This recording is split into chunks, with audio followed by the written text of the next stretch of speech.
Hey, everybody in the void, back at it once more, and well, today's movie was a bit more on the fun side of bad, so easier to get through by a long shot. Let's tweak that down a little bit. Cut out that glare some. There we go. Alrighty, so, yep, it's another collection. I'll admit these things are kind of like an addiction for me.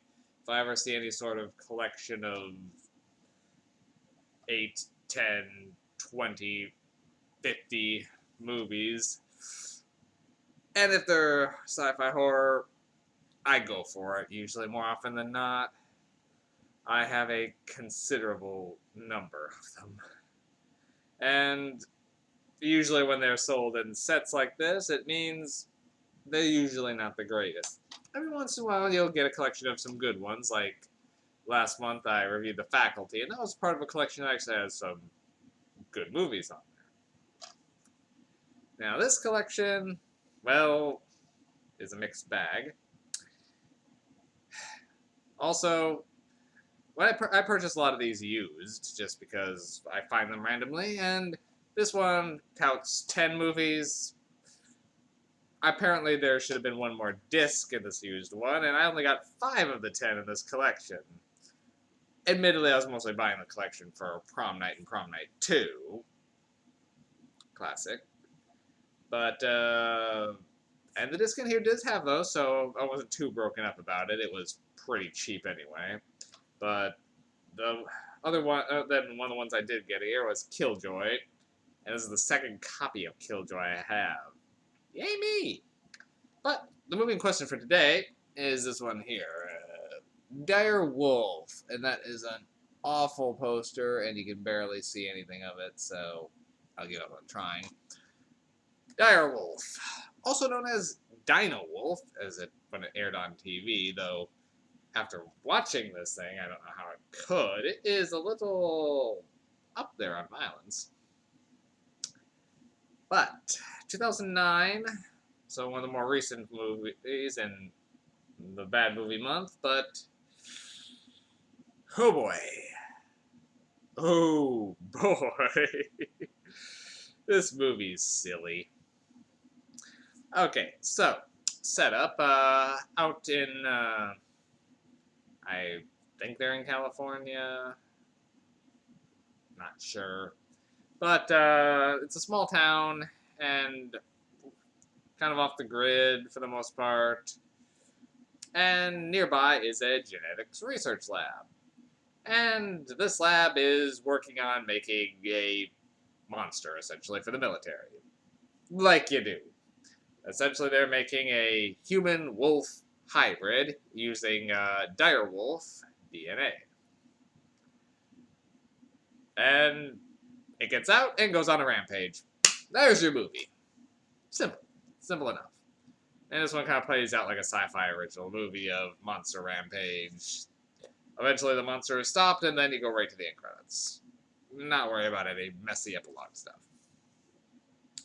So, and then our protagonists, there's some agents from the government that are trying to find it, some of the scientists that created it, but we're mostly focused on the sheriff and the game warden, who are father and adopted son. Now, the sheriff is a bit of an OCD stereotype. And I will say they don't come out and say exactly what his condition is, and they almost handle it respectfully, but when they're too often playing him for laughs, it is a little disrespectful.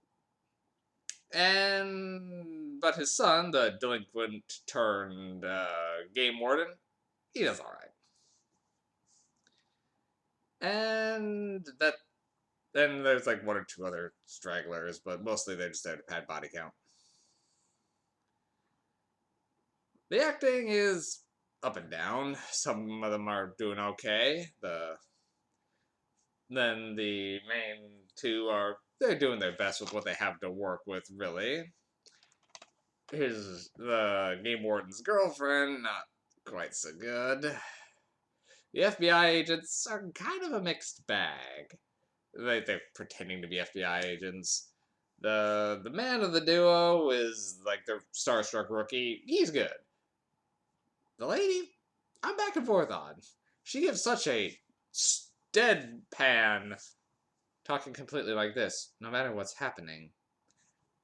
But at the same time, she's selling it. She has some of the best lines in the movie, and as they're delivered stone cold like that, they usually get a laugh, and she's trying to be humorous with it, usually.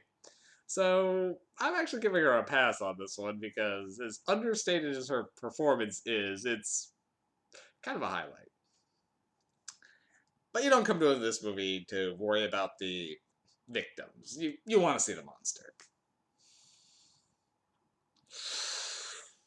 This thing looks like it crawled off the stage of the Muppets. It's bad. The face and head are okay. That's fine.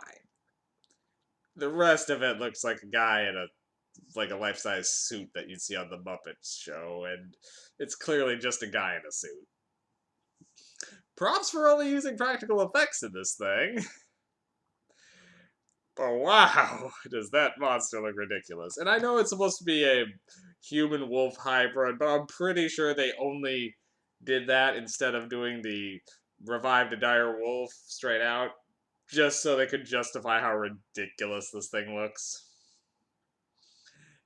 It's funny.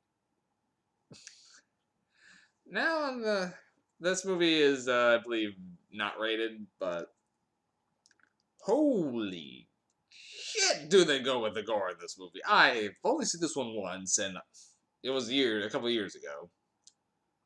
But it'll go from like a made-for-TV movie in terms of everything else.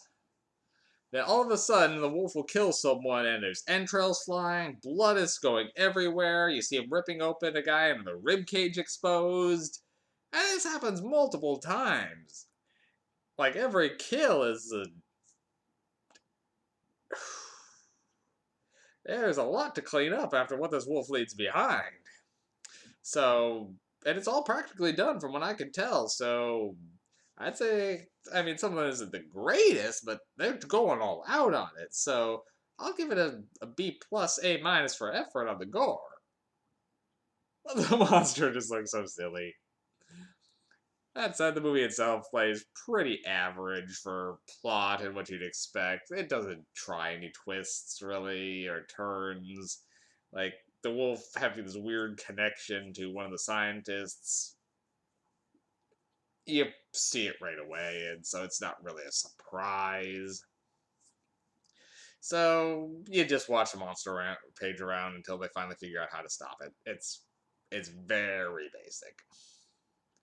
So, but at the same time, it's one of those fun kind of basics. Sometimes all you want is a stupid monster movie, and this fits the bill pretty nicely. So, I'm giving this one a 2 MacGuffins. It's not horrendous enough down to be the 1, because it looks like everyone involved in this movie is having a good time with it. They know they're in something silly, and they don't care. They're just going for it. And, okay. It's not a great or even average, but for what it is, it's okay. I kind of like this one a little bit. It's an enjoyably bad film.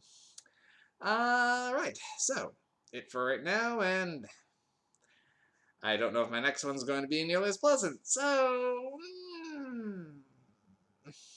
see you soon.